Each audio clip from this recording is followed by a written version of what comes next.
नमस्कार, स्वागत है आपका एबीपी न्यूज में। आपके साथ मैं हूं नेहा पंत। वक्त है बड़ी बहस का। दिल्ली में मुख्यमंत्री अरविंद केजरीवाल और उपराज्यपाल नजीब जंग की लड़ाई में एक नया मोड़ आ गया है। अब इस मामले में हस्तक्षेप सीधे हुआ है केंद्रीय गृह मंत्रालय की तरफ से। आज एक गजट नोटिफिकेशन जारी किया गया और इसके माध्यम से यह साफ कर दिया गया कि दिल्ली में शासन के प्रमुख उपराज्यपाल हैं। इस नोटिफिकेशन के आने के बाद अरविंद केजरीवाल ने सीधे मोदी सरकार पर निशाना साधा है और कहा है कि मोदी सरकार आखिर किन्हें बचाने का प्रयास कर रही है। वहीं अरुण जेटली का कहना है कि दिल्ली की सरकार को उनका अधिकार क्षेत्र बताने के लिए ये नोटिफिकेशन जारी किया गया है। सवाल यह है, दिल्ली में अधिकारों की इस लड़ाई में क्या केजरीवाल गलत और एलजी सही है? दिल्ली में केजरीवाल बनाम उपराज्यपाल की लड़ाई में दखल देते हुए गृह मंत्रालय ने एक गैजेट नोटिफिकेशन जारी किया है, जिसमें लिखा गया है कि उपराज्यपाल ही दिल्ली के शासन प्रमुख हैं। उपराज्यपाल को राष्ट्रीय राजधानी क्षेत्र में प्रशासन, पुलिस, भूमि और सेवाओं से जुड़े फैसले लेने का अधिकार है। उपराज्यपाल चाहें तो दिल्ली सरकार से सलाह ले सकते हैं, लेकिन वो ऐसा करने के लिए बाध्य नहीं है। एंटी करप्शन ब्रांच केंद्र सरकार के किसी भी अधिकारी, कर्मचारी या संस्थान के खिलाफ अपराधों का संज्ञान नहीं लेगी। जब से दिल्ली के अंदर दिल्ली सरकार बनी है, दिल्ली में भ्रष्टाचार में भारी कमी आई है। शायद इतिहास के अंदर सबसे ईमानदार सरकार है और भ्रष्टाचारियों के खिलाफ सख्त एक्शन ले रही है। अभी तक 36 ऑफिसर्स गिरफ्तार हो चुके हैं, 152 सस्पेंड हो चुके हैं। कहीं भी आप चले जाइए दिल्ली के अंदर, भ्रष्टाचारियों के मन में खौफ है। उस खौफ ने आज इस नोटिफिकेशन को जन्म दिया है। देखिए, ये राजनीतिक विषय नहीं है, ये संवैधानिक विषय है और हम ये नहीं चाहते कि कंफ्यूजन की वजह से दफ्तरों के ऊपर ताले लगने शुरू हो जाएं। इसलिए शासन चले और जो चुनी हुई सरकार है वो अच्छा शासन चलाए, इसलिए उसके अधिकारों की उसको स्पष्टता रहे। गृह मंत्री राजनाथ सिंह इस नोटिफिकेशन के बारे में कुछ बोलने से बचते दिखे। एमएचए की तरफ से, होम मिनिस्ट्री की तरफ से कहीं कोई प्रॉब्लम नहीं है। सारी फॉर्मेलिटीज पूरी करने के बाद फिर यदि आएगा तो उसके बाद ही हम विचार करेंगे, लेकिन हमें कोई आपत्ति नहीं है। वहीं वरिष्ठ वकील केटीएस तुलसी की नजरों में इस नोटिफिकेशन के जरिए एक चुनी हुई सरकार के अधिकारों पर हमला किया गया है। संविधान के आर्टिकल 239 AA क्लॉज 3 में सिर्फ ये लिखा है कि 3 ऐसे मुद्दे हैं जिनके ऊपर दिल्ली की विधानसभा कानून नहीं बना सकती, और वो 3 हैं लैंड, पुलिस और पब्लिक ऑर्डर। अब इन्होंने एक और मुद्दा जोड़ दिया है अपने नोटिफिकेशन के द्वारा कि सर्विसेज, आप सरकार को किसने अधिकार दिया कि वो संविधान में तब्दीली कर सके? ये दुर्भाग्य की बात। दूसरी तरफ कांग्रेस ने आरोप लगाया है कि दिल्ली की बुनियादी समस्याओं से लोगों का ध्यान भटकाने के लिए आम आदमी पार्टी और बीजेपी आरोप प्रत्यारोप का खेल खेल रहे हैं। देखिए, दुर्भाग्य की बात यह है कि दिल्ली के अंदर पीने के पानी का संकट शुरू हो गया है और बिजली 4-4, 6-6 घंटे जानी शुरू हो गई है। तो इन सब चीजों की जानकारी नहीं देने के लिए जानबूझ करके आम आदमी पार्टी और भारतीय जनता पार्टी इस फर्जी एक तरीके का माहौल बनाने की कोशिश करी जा रही है ताकि वास्तविक विषयों से लोगों का ध्यान हटाया जा सके। दिल्ली में अफसरों की नियुक्तियों को लेकर एलजी और केजरीवाल में ठनी हुई है और दोनों तरफ से आरोप प्रत्यारोप लगाए जा रहे हैं। और सवाल यह है, आरोप प्रत्यारोप की इस लड़ाई में आखिर सही कौन है? इसी सवाल पर हम चर्चा करेंगे कि क्या दिल्ली में अधिकार क्षेत्र किसका क्या है, इस पर केजरीवाल गलत और क्या उपराज्यपाल सही है? आज के गजट नोटिफिकेशन में उपराज्यपाल को तरजीह दी गई है। एलजी सीएम के झगड़े में केंद्र को आखिर क्यों कूदना पड़ा? पहले कहा जा रहा था कि केंद्र सरकार इसमें हस्तक्षेप नहीं करेगी, लेकिन आखिरकार नोटिफिकेशन लेकर आई। सवाल यह भी, लड़ाई को मोदी बनाम केजरीवाल बनाने की क्या ये कोशिश की जा रही है? और अब ऐसा लग भी रहा है कि लड़ाई सीधे सीधे केजरीवाल बनाम मोदी हो गई है। सवाल यह भी कि लड़ाई के बीच आखिर दिल्ली का भला कैसे होगा? अफसरों की नियुक्ति, ट्रांसफर, पोस्टिंग, अगर इसी विवाद में आप उलझे रहे तो इन अफसरों से आप दिल्ली का काम कैसे कराएंगे? हमारे साथ आज की इस चर्चा में खास मेहमान मौजूद हैं। आपको बता दें, बीजेपी से हमारे साथ नलिन कोहली जी इस चर्चा में जुड़ गए हैं। कांग्रेस पार्टी से मीम अफजल साहब हमारे साथ हैं और कुछ देर में आम आदमी पार्टी से आशीष खेतान जी भी हमारे साथ जुड़ेंगे। यहाँ स्टूडियो में मेरे सहयोगी विजय विद्रोही हमारे साथ मौजूद हैं। नलिन कोहली जी, सबसे बड़ा सवाल यहां पर यह है कि आज जो गजट नोटिफिकेशन जारी किया गया है उसके बाद अरविंद केजरीवाल एक बड़ा आरोप लगा रहे हैं। वो कह रहे हैं कि ये गजट नोटिफिकेशन क्यों जारी करना पड़ा मोदी सरकार को? क्या आप बौखलाए हुए हैं? आखिर किन लोगों को बचाने की ये कोशिश है?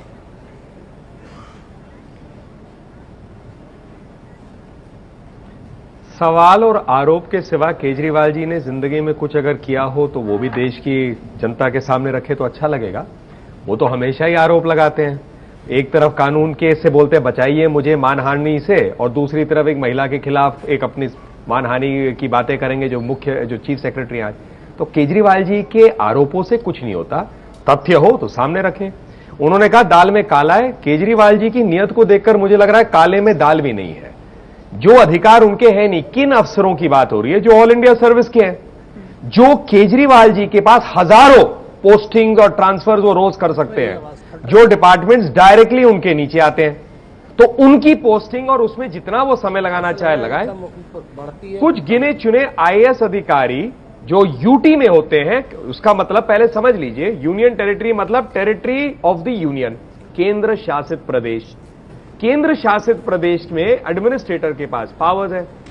जो 239AA पे तुलसी जी कह रहे हैं वहां तक सही है, सर्विसेज पे वो गलत है। क्योंकि आपको एंट्री 41 स्टेट लिस्ट का देखना पड़ेगा, जहां बड़े स्पष्ट रूप से वो सर्विसेज से डील करता है। तो केटीएस तुलसी जी ने भी अधूरी बात कही है। ये ट्रांसफर पोस्टिंग सिर्फ सीमित है आईएएस ऑफिसर, दैनिक सर्विस, आईपीएस ऑफिसर, जो केंद्रीय अफसर होते हैं, क्योंकि दिल्ली ना तो एक पूरा राज्य है और दूसरा यहां केंद्र सरकार भी है। तो इसीलिए इस बात को धूमिल कर रहे हैं, क्योंकि उनके पास अपने अधिकार क्षेत्र की जितनी सुविधाएं हैं उसका तो वो प्रयोग करके शासन तो नलिन जी, जब अरविंद केजरीवाल कहते हैं कि नजीब जंग से उनकी कोई लड़ाई नहीं है, उपराज्यपाल सिर्फ चेहरा है, उसके पीछे जो असली बागडोर है वो आप लोगों के हाथ में है, वो तो वायसराय है, कोई केजरीवाल जी से लड़ाई नहीं है।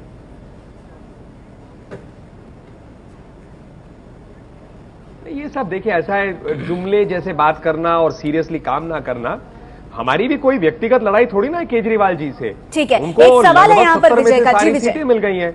भारतीय जनता पार्टी 3 सीटों के साथ क्या सरकार बना सकती है? नलिन जी, कल तक आपके तमाम नेता ये कह रहे थे कि हमें इस लड़ाई से, झगड़े से कोई लेना देना नहीं है। बीजेपी के हमारे ही एबीपी के मंच पर भी कुछ नेताओं ने ये कहा, मंत्रियों ने भी कहा कि ये एलजी जाने और केजरीवाल जाने, ये आपस में सुलटाएं। लेकिन आज अचानक फिर ये नोटिफिकेशन, गजट नोटिफिकेशन जारी करने की आखिर क्या जरूरत पड़ गई? आखिर जो बात कल बीजेपी के नेता कह रहे थे कि केजरीवाल बनाम मोदी ये लड़ाई कुछ करना चाहते हैं, आप उस लड़ाई को सीधे क्यों बना रहे हैं? नहीं, हम नहीं बना रहे उस लड़ाई को। केजरीवाल जी ने अभी तक ये साबित किया है कि उनकी इच्छा नहीं है कुछ काम करने की। आरोप से सरकार नहीं चलते, काम से और कार्य से चलते। उन्होंने कई अच्छे वादे किए दिल्ली की जनता के लिए। अब वो 15 लाख सीसीटीवी कैमरास में 10,000 पहले का सवाल का जवाब दीजिए ना। कल तक आपके नेता कह रहे थे कि हम इस लड़ाई में नहीं पड़ना चाहते और अब नोटिफिकेशन जारी करने की क्या जरूरत पड़ गई? फिर आ रहा हूं मैं, उसी पर आइए, सीधे आ जाइए सर। नहीं नलिन जी, उसी पर आइए। नहीं मैं अब आ रहा हूं उस पे। तो मैं कह रहा हूं शासन के एम, अब आइए, मैं आ रहा हूं। अच्छा, मैं कह देता हूं, आपके सवाल में रुक जाएगा। अब आ जाइए कि क्यों ये क्लैरिफिकेटरी नोटिफिकेशन है, जो मौजूदा स्थिति है आपको समझाई जा रही है। आप मतलब आम आदमी पार्टी को समझाई जा रही है, ये मौजूदा स्थिति है। उनको ठीक ना लगे वो कोर्टों में भी पूछ सकते हैं। जो संविधान है वो केजरीवाल जी की मनमर्जी से तो ठीक है, आप कह रहे हैं क्लैरिफिकेशन के लिए जारी किया ये नोटिफिकेशन है। क्या नई चीज केंद्र सरकार ने कोई हस्तक्षेप नहीं किया है, जो है बस उसी को सामने रख दिया अरविंद केजरीवाल के। हमारे साथ आम आदमी पार्टी से आशीष खेतान जी अब इस चर्चा में जुड़ गए। आशीष जी, केंद्र सरकार पलटवार कर रही है, आपको कंफ्यूजन है, दूर आपको जवाब, जो अरविंद केजरीवाल ने जो आरोप लगाया है मोदी सरकार पर, उसका जवाब इस तरह से दिया जा रहा है कि आप लोगों को अपना अधिकार क्षेत्र नहीं पता था दिल्ली में, आपको आपका अधिकार क्षेत्र याद दिलाने और बताने के लिए ये नोटिफिकेशन जारी किया गया है।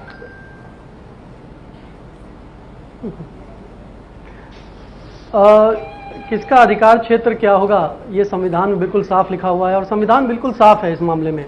239AA, एनसीटी एक्ट और तमाम कानून जो दिल्ली के प्रति हैं वो एक बिल्कुल साफ तौर पे कहते हैं कि दिल्ली में 3 मुद्दों को छोड़कर, which is public order, police और लैंड, इन 3 मुद्दों को छोड़कर बाकी सारे मुद्दों में दिल्ली वैसे ही एक पूर्ण राज्य है जैसे बाकी राज्य हैं। अब जहां तक यह आज के नोटिफिकेशन की बात है, ये पूर्णतः असंवैधानिक नोटिफिकेशन है, क्योंकि संविधान की किस धारा के तहत, कानून की किस धारा के तहत नोटिफिकेशन इशू किया गया है, यह बताने में पूर्णतः ये असक्षम है। क्योंकि सेक्शन 239 AA बिल्कुल साफ तौर पे कह देता है कि इन 3 मुद्दों को छोड़कर पूरी तरीके से संविधान ये कहता है कि पूरे अधिकार जो है दिल्ली सरकार के पास है। दूसरी बात यह है कि ट्रांसफर और पोस्टिंग एक बहुत ही अहम मुद्दा है। ट्रांसफर पोस्टिंग पर आपको पता है कि नीचे से लेकर ऊपर तक, हवलदार से लेकर DCP तक, SHO तक, ACP तक, सारे बड़े क्रिटिकल ओहदों पर SDM, ADM सब में दिल्ली में घूसखोरी चलती रही है और वो पिछले 3 महीनों से बंद हो गई है। दिखाइए ना प्लीज। कोई भी नियुक्ति होती है तो सिर्फ मेरिट के आधार पर होती है, इंटेग्रिटी पर होती है, चरित्र जो है आशीष जी, नलिन पूछ रहे हैं, इतनी बड़ी बड़ी बातें आप कर रहे हैं, आरोप लगते रहे और इनकी सरकार जैसी पुलिस की करनी सकते और ये बोल रहे रोके। देख लीजिए, ये मैं स्वीकार नहीं सकता कि ये केंद्र सरकार पे बहुत गंभीर और गलत आरोप लगा रहे हैं। माफी की चार्ज बीच में मैं इनको रोक रहा हूं।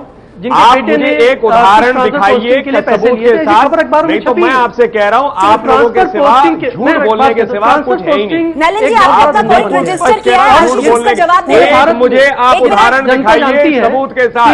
ऐसे नहीं बिल्कुल, ये कोई थोड़ी ना डिबेट ऐसे हो सकता है कि कोई जो है पूरे केंद्र सरकार के ऊपर में ऐसा गंभीर आरोप लगा दे। ये तो फिर अधिकार हम भी रख सकते हैं, लेकिन हम इस सड़क छाप थोड़ी ना इस काइंड ऑफ चीज पे जाएंगे। किसी पर भी जैसा मर्जी आरोप लगा देंगे। सबूत दिखाइए आप, पूछा या कानूनी कोर्ट में जाइए, किसने रोका है आपको? ये बिल्कुल ऐसे कैसे कह सकते हैं केंद्र सरकार पुलिस में पैसे ले रही है? अरे क्या बात कर रहे हैं आप? केंद्र सरकार पुलिस में पोस्टिंग के पैसे खा रही है क्या? ये क्या बात कर रहे हैं? आप दिल्ली की जनता से जाके पूछ लीजिए। नहीं आशीष खेतान जी, क्योंकि आप लोग बड़ा आरोप लगा रहे हैं, आप दिल्ली की जनता से जाके पूछने की बात क्यों कर रहे हैं? अरे दिल्ली की जनता से क्या पूछना, आप बताइए। आरोप आप लगा रहे हैं, कोई जनता का प्रतिनिधि बैठा हुआ है यहाँ क्या? इंपॉर्टेंट हर चीज में हाथ धो लेते हो दिल्ली की जनता से पूछे। नहीं, हाउ कैन यू से? सवाल ये उठता है कि वो पैसे कौन ले रहा है? कोई ना कोई तो पैसे ले रहा है ना, तभी वो नियुक्तियां हो रही हैं। अरे आपके पास हजारों नियुक्तियां आपके पास होती हैं, दिल्ली की जनता 10 अफसरों को छोड़ के सारे दिल्ली सरकार करते हैं, तो फिर पैसे कौन खा रहा है ये बताइए। अफसरों को हमने जेल भेजा, 35 अफसरों को जेल भेजा, 152। क्या बंद कराइए आप? ऐसे झूठे आरोप लगा रहे हैं केंद्र सरकार पे, शर्म आनी चाहिए। हमने थोड़ी ना कहा कि आप पैसे ले रहे हैं, मैं कह रहा हूं कि पैसे लिए जाते हैं। मैं नाराज हमारे देश की अगर क्या मेरी बात इतनी आपको गंभीर आरोप कर रहे हैं, लग रही है कि ISI भी गंभीर आरोप नहीं लगा रही है। और आप दोनों जो कहना चाहते हैं ऐसे आप गंभीर आरोप है, आप आरोप वो भी। एक मिनट नलिन जी, देखिए आप जो बोल रहे हैं वो दर्शकों तक नहीं पहुंच रहा और आशीष जो क्या आप बताने की मुझे कोशिश एक कर रहे हैं सबूत वो नहीं दिखाइए। पहुंच रहा है। ठीक है, एक मिनट नलिन जी, आप खुद को दोहरा रहे हैं, आपने अपनी बात रख दी। और आशीष जी देखिए, सवाल ये है, आप बड़ी बखूबी और चालाकी के साथ इस पूरे मुद्दे को ट्रांसफर पोस्टिंग पर लेकर आ रहे हैं। सवाल तो सबसे बड़ा ये है कि जो संविधान का सवाल यहां पर उठ रहा है उस पर आप लोग कहां खड़े हैं? क्योंकि आज की तारीख में जो नोटिफिकेशन आया है उसके बाद आप जिन अधिकारों का दावा कर रहे हैं वो तो रहे नहीं आपके पास, अब तो वो उपराज्यपाल के पास है। हाँ, तो बहुत अच्छा सवाल आपने किया। जो काम आप संविधान के तहत नहीं कर सकते हैं, क्या वो नोटिफिकेशन के जरिए कर सकते हैं? क्या कोई नोटिफिकेशन किसी जॉइंट सेक्रेटरी का, किसी बाबू का इश्यू किया हुआ नोटिफिकेशन संविधान के ऊपर जा सकता है? मैं आपसे सवाल कर रहा हूं, क्या कोई नोटिफिकेशन किसी जॉइंट सेक्रेटरी के, MHA में बैठा कोई बाबू कोई नोटिफिकेशन इश्यू करके क्या संविधान के ऊपर अपने आप को रख सकता है? ये नोटिफिकेशन पूर्णतः असंवैधानिक है।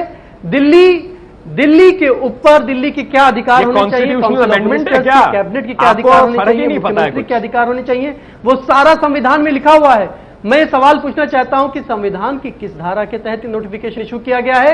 हमने कहा है कि ये नोटिफिकेशन असंवैधानिक है, ना सिर्फ हमने, ex solicitor general Gopal Subramaniam ने, ठीक है, चलिए आशीष जी आप ये कह रहे हैं कि ये नोटिफिकेशन कहा है कि असंवैधानिक है, जबकि नलिन कोहली जी का कहना है कि ये सिर्फ उससे ज्यादा कुछ नहीं। हमारे साथ तमाम खास मेहमान मौजूद हैं। आशीष खेतान जी, ये बताइए, जो बात मीम अफजल साहब कह रहे हैं और जो बात बीजेपी भी कह रही है कि आप लोग अगर ये मानते हैं कि आप संविधान की सही व्याख्या कर रहे हैं, तो ये उलझन आपने बरकरार क्यों रखी? आप सुप्रीम कोर्ट जाइए और वहां पर इस मामले को सुलझाने की कोशिश कीजिए। आप क्यों चाहते हैं कि ये मुद्दा सियासी तौर पर जिंदा रहे?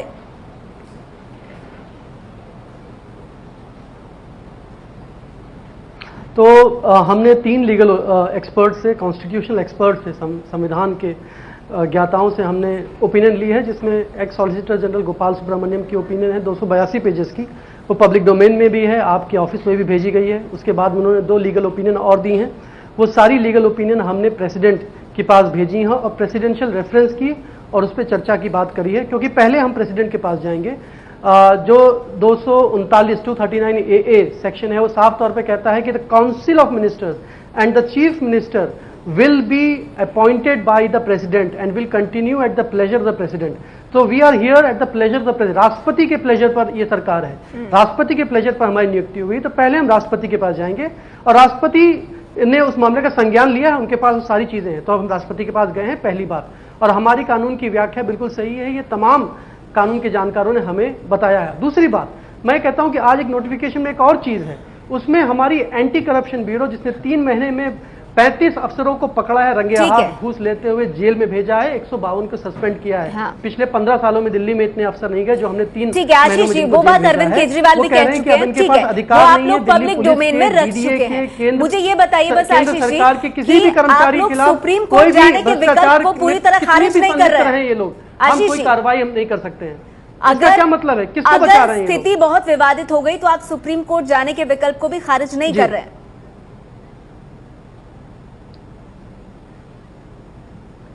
देखिए, जैसे मैंने कहा, अभी तो राष्ट्रपति महोदय के पास पूरा मामला है, राष्ट्रपति महोदय के प्लेजर पर ये सरकार बनी है, इनके प्लेजर पर सरकार चलती है, वी रिपोर्ट टू देम, संविधान बिल्कुल साफ है। तो राष्ट्रपति महोदय के नाम पर सारे काम दिल्ली में होते हैं, अभी उनके सामने मामला पूरा उनके सामने लंबित है। ठीक है, पहले वो राष्ट्रपति महोदय, राष्ट्रपति तो गृह मंत्रालय से मांगेंगे सुझाव, गृह मंत्रालय को जो करना है वो आज बता दिया राष्ट्रपति बिल्कुल अरविंद मोहन जी, ये क्यों घूम रही है बार बार, ये जो गेंद है ये इससे उस पाले में क्यों जा रही है? राष्ट्रपति के मामले अभी तक नहीं बता रही है आप सीधे सुप्रीम कोर्ट क्यों नहीं ले जा रहे हैं? क्या उसे एक विकल्प के रूप में आप सोच भी रहे हैं या नहीं? राष्ट्रपति के पास फिर जाएंगे, राष्ट्रपति के पास जाने के बाद ही तो ये हुआ है, नोटिफिकेशन आया, वहां पे फटकार मिलेगी। ये पूरी लड़ाई असल में दिल्ली में शासन करने, अच्छा शासन करने या करने देने के है ही नहीं। ये लड़ाई ये है कि पक्ष हम और विपक्ष तुम, ये दोनों बीजेपी और आप पार्टी चुनने के प्रोसेस में हैं और वही चुन के ये खेल चल रहा है और इस खेल का अंत फाइनल क्या होगा ये अभी कहना मुश्किल है। लेकिन इसमें दिल्ली की सरकार और दिल्ली की जनता मजाक का विषय जरूर बन गई है, क्योंकि इधर राहुल गांधी जब से आए हैं और भूमि अधिग्रहण और ये सब मुद्दे उठे हैं, तब से बीजेपी को भी ये सूट नहीं कर रहा था और अरविंद केजरीवाल अंदर अंदर एकदम इस बात से परेशान है कि वो टीवी और बाकी खबरों से बाहर हो गए हैं। तो ये सारी चर्चा ये है कि मोदी से सीधे उनका संवाद शुरू हो जाए या बीजेपी से, और पक्ष और विपक्ष दोनों अपने अपने सुविधा के हिसाब से चुन के लड़ाई लड़े। इसमें दिल्ली में शासन, अच्छा शासन, नहीं शासन, ये सब कुछ, जो एंटी करप्शन ब्यूरो की बात आज उठाई गई है जिसमें आम आदमी को भी सरकार नहीं पकड़ सकती, ऐसा आदेश किस किस्म से आ सकता है, ये अपने आप में एक सवाल बड़ा है। लेकिन दूसरा सवाल ये भी है कि जो अरविंद केजरीवाल ने पिछले इनिंग में और इस इनिंग में दिखाया है कि अगर उनके पास पुलिस हो और एंटी करप्शन ब्यूरो जैसा कोई चीज़ हो तो वो गृह मंत्री को, ऊर्जा मंत्री को और जाने किस किस को कहीं रास्ते रोक के उसकी चेकिंग शुरू करा देंगे और कुछ हो न हो। तो शासन करना उनको आता है, ये भी अभी उनको बताना है, लेकिन दूसरा पक्ष भी उनको शासन करने दे, इसमें उसकी कोई रुचि नहीं है। उसकी भी यही रुचि है कि दोनों आपस में लड़ते रहें, बाकी मुद्दे किनारे हो जाए और पक्ष हम, विपक्ष तुम, ठीक है, ये इनका पक्ष, उनका ठीक है। हाँ, नलिन को लीजिए, अब मैं आपकी टिप्पणी चाहूंगी इसके ऊपर कि ये बड़ी मुश्किल भरी स्थिति आप लोगों के लिए हो गई है, क्योंकि देखिए 5 वाक्य एसीबी का देखिए एक मुद्दा उठा रहे हैं अरविंद केजरीवाल और उसके रूप में जरूर जनता के बीच कहेंगे कि देखिए कितनी मुश्किल परिस्थितियों में मुझे काम करना पड़ रहा है, जहां पर केंद्र सरकार एक नहीं चलने दे रही मेरी, मैं आप लोगों के लिए काम करना चाहता हूं लेकिन केंद्र सरकार कितनी बंदिशें डाले हुए है।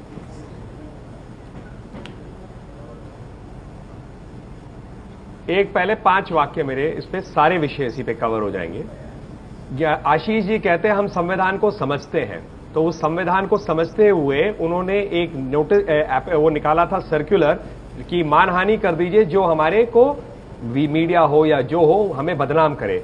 सुप्रीम कोर्ट ने उसे स्टे करके फटकार सुनाई। दूसरी बात है, इनको अभी तक समझ नहीं आया कि संवैधानिक संशोधन, कॉन्स्टिट्यूशनल अमेंडमेंट और एक नोटिफिकेशन जो क्लैरिफिकेटरी है उसमें फर्क क्या है, और बड़ी बड़ी बातें संविधान की कर रहे हैं। तीसरी बात आइए एसीबी पे आ जाता हूं। क्या दिल्ली की एसीबी तमिलनाडु के चीफ मिनिस्टर को अरेस्ट करने के लिए वारंट निकाल देगी? क्या देश ऐसे चलता है? आज तक तो चला नहीं। ये कौन सी नई संवैधानिक है? कहां से ये नोटिफिकेशन आया? संवैधानिक पॉइंट से। ये राष्ट्रपति जी की बात करते हैं। राष्ट्रपति ji work functions according to the advice of the council of ministers. आज सरकार किसकी है? मोदी जी की। ये कोर्ट क्यों नहीं जा रहे? क्योंकि फटकार सुनाई देगी। ये 3 कॉन्स्टिट्यूशनल एक्सपर्ट्स का नाम लेते हैं, 6 लोग मीडिया में ऑलरेडी बोल गए, प्रशांत भूषण इंक्लूडेड, कि केजरीवाल जी की व्याख्या गलत है।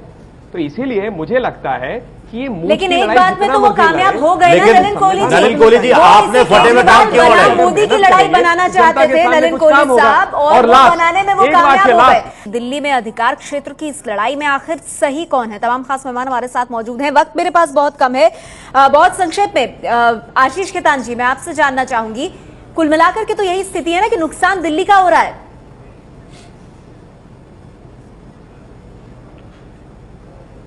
दिल्ली की जनता को हमारा पूरा आश्वासन है और ये वादा है, ये संकल्प है हमारा कि एक रत्ती भर भी काम नहीं रुकेगा, ना रुका है ना रुकेगा। नहीं, काम करने वाले तो सर अफसर हैं, और अगर अफसर ही इतने परेशान हो रहे हैं तो काम कैसे होगा? स्वास्थ्य शिक्षा के क्षेत्र में कहीं भी नहीं। कुछ अफसर हमारे साथ पूरी ब्यूरोक्रेसी है, कुछ अफसर हैं जरूर जो बाधा उत्पन्न कर रहे हैं, कुछ अफसर हैं जरूर जो इस तरह का वातावरण बना रहे हैं। लेकिन मैं आपको बता दूं, पूरी ब्यूरोक्रेसी में जो बहुत बड़ा हिस्सा है अफसरों का, वो ईमानदार है, वो निष्ठापूर्वक अपना काम करना चाहता है, वो जनता के लिए काम करना चाहता है। और हमने सारे अफसरों आपको क्या आपत्ति है? सर ऊंचा करके काम करो विद डिग्निटी। आपको क्या आपत्ति है?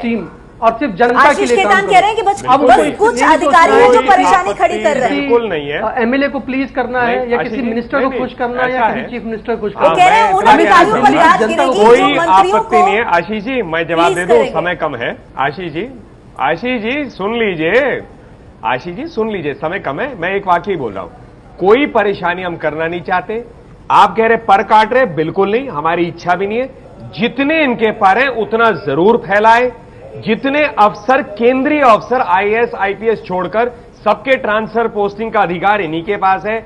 जहां चाहे वहां ट्रांसफर पोस्टिंग करिए, मेडिकल में, उनके इंजीनियर जितने हैं, कोई केंद्र सरकार के दायरे में नहीं है। इनको सिर्फ हमने वो बताया कि क्या इनके दायरे में नहीं है, और वो उनके दायरे में जब था ही नहीं तो काटेंगे कैसे वो पर? तो जितने पर है उतने पसारिए। आशीष जी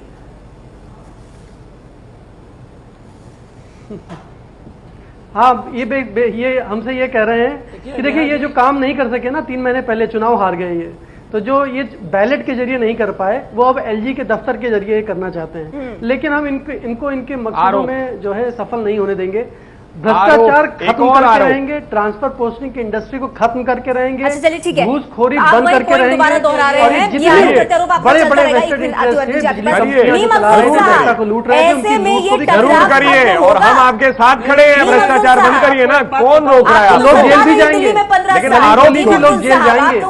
जनता की एक एक गाड़ी कमाई की एक एक पाई जो लूटी है ना, उसका हिसाब जाए। तो आपको क्या लगता है हम कह रहे हैं मत भेजिए? जो भी आरोप कर रहा हो, जो भी आरोप सिद्ध होंगे जेल जरूर जाएंगे। आप थोड़ी ना भेजेंगे, कानून भेजेगी जब सबूत दिखाएंगे। आपके कहने से तो कह रहे हैं पैदा हो जाएंगे। इशू करके सबूत और जेल में डालिए। जेल किसको बचाना चाहते हैं आप? आप कह रहे हैं कि हमारे पास अधिकारी नहीं है जांच करने का? नहीं, हमने नहीं कहा। आप कह रहे हैं कि हम डीडीए की जांच नहीं कर सकते, आप कह रहे हैं डीडीए की जांच नहीं कर सकते। कितनी भूल थोड़ी रहती है, घूसखोरी को साथ में जोड़िए। कहां जाता है वकील से? उनको भी आपने बात जाता होगा ना। ये तो कर्टसी के नाते भी आपको करना चाहिए। मीम साहब बोलना चाहते हैं, और 15 साल तक सरकार उन्होंने चलाई है दिल्ली में, उनको बोलने दीजिए। मीम साहब देखिए मैं नेहा जी एक बहुत बड़ी बात कह रहा हूं। मुझे ऐसा लगता है कि इस लड़ाई का नतीजा ये कोर्ट तो जाएंगे नहीं, और इनको जाना चाहिए सुप्रीम कोर्ट, और वहां से कॉन्स्टिट्यूशन का एक्सप्लेनेशन ठीक से ले लें और उसके मुताबिक या तो काम कर लें। लेकिन मुझे इनकी नीयत नहीं लगती। ये अभी साल भर ऐसे ही झगड़ा करेंगे और फिर कहेंगे इलेक्शन करवा दीजिए दोबारा। अब कैसे हम 70 सीट लेकर के आएंगे? मेरे ख्याल में ये उसी तरह चल रहा है। अरविंद जी आप नहीं सहमत हो रहे हैं? बहुत संक्षेप। मेरा ये कहना है कि आशीष अभी बड़े ताव से बोल रहे हैं कि भ्रष्टाचार खत्म करके रहेंगे, और उन्होंने रोक दिया है। 4 दिन पहले अरुण जेटली ये अनाउंस कर चुके कि डिक्शनरी से प्रधानमंत्री ने भ्रष्टाचार शब्द खत्म कर दिया है। ठीक है। अब ये जो जुमलेबाजी है, इस जुमलेबाजी में देश से भ्रष्टाचार खत्म हो गया होगा, ये कौन भरोसा करेगा? हाँ। असल में यही नाटक ये चलाना चाहते हैं कि एक दूसरे से बोलते बतियाते रहो, हंगामा करते रहो, असली मुद्दे सामने ना आए। दिल्ली का क्या होगा? केंद्र में यही सबसे बड़ा सवाल बना हुआ है। बहुत बहुत शुक्रिया आप सभी मेहमानों का हमारे साथ इस चर्चा में जुड़ने के लिए।